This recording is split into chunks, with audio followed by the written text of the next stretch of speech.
Hi, my name is Adam Bergman. I'm a partner with the IRA Financial Group, president of the IRA Financial Trust Company. Today I want to discuss the types of investments you can do with a self-directed IRA.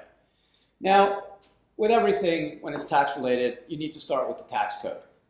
You need to look essentially at two sections, section 408 and 4975.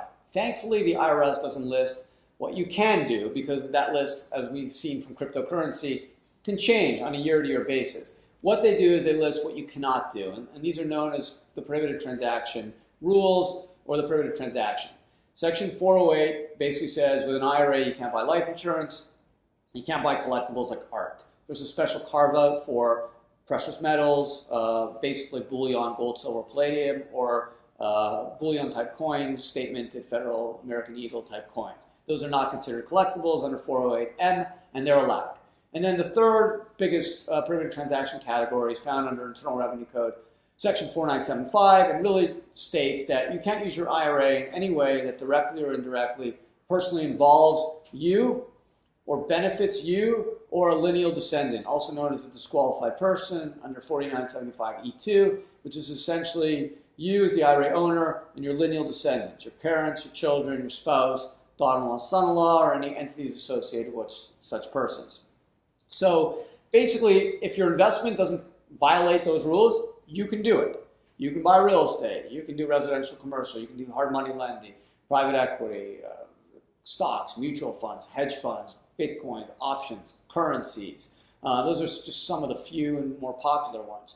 But again, as long as you don't violate those rules under 408 and 4975, you can do it. Now you may trigger and potentially need to think about some other potential tax pitfalls like unrelated business taxable income, UBIT, or unrelated debt finance income. You should definitely check out my videos on those subjects because you want to make sure that you're not triggering those, for example, in use of the acquisition of real estate in an IRA and using some leverage or debt or investing in a private business through a pass-through entity.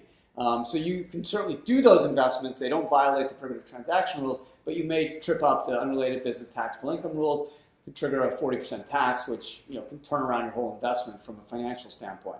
So thankfully, we know the tax code has given us some direction under 408, 4975. There's not a lot of regulations, Dash 6, in terms of what you can do and can't do service-wise.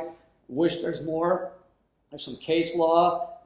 In Cherwenka, Georgia bankruptcy case, and a Kellerman case, which talked about not being able to joint venture with yourself. So there's a lot of gray area when it comes to IRAs and prohibited transactions and your personal involvement. But overall, if you're aware of the prohibited transaction rules, 408, 4975, unrelated business taxable income, and your investment is not going to violate any of those, you can do it, whether it's real estate, hard money lending, currency, cryptocurrency, options, stocks, mutual funds, hard money lending. You can do it. You need to just look out for the disqualified person, make sure they're not on the other side of the transaction. Your involvement is out of the equation, and you've got to be aware of the unrelated business taxable incomes. But that's why you want to work with professionals like the IRA Financial specialists, trained tax attorneys, CPAs will help you navigate these rules.